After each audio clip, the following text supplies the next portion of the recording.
मैं हूँ रेखा सिंह। हमारे YouTube चैनल पर आप सभी का बहुत बहुत स्वागत है।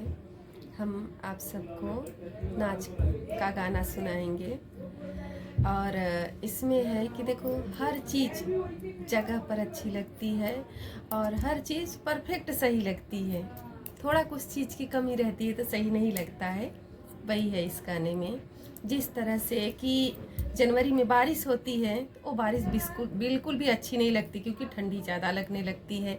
अब वही अगर अप्रैल मई में होती है तभी भी नुकसान करती है, इधर फसल को भी और उधर आम जो भी वृक्ष रहते हैं, पेड़ रहते हैं, मतलब उसमें भी। वही अगर बारिश जून जुलाई में होती है तो बहुत अच्छी लगती है।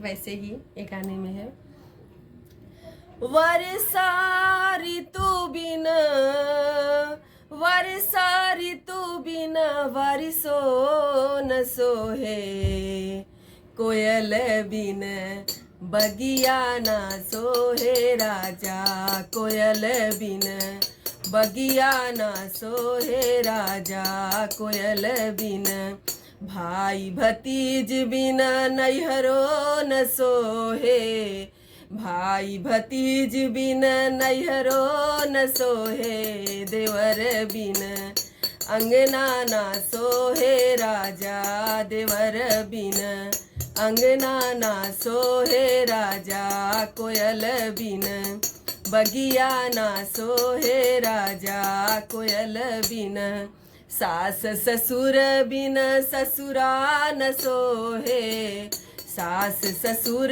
बिन ससुरा न सोहे, सैयारे बिन से जिया ना सोहे राजा, सैयारे बिन से जिया ना सोहे राजा, कोयल बिन बगिया ना सोहे राजा, कोयल बिन लाल सिंहूर बिन मंगिया न सोहे, लाल सिंहूर बिन मंगिया न सोहे, बलक बिन गोदिया ना सोहे राजा, बलक बिन गोदिया ना सोहे राजा, कोयल बिन बगिया ना सोहे राजा, कोयल बिन बगिया ना सोहे राजा।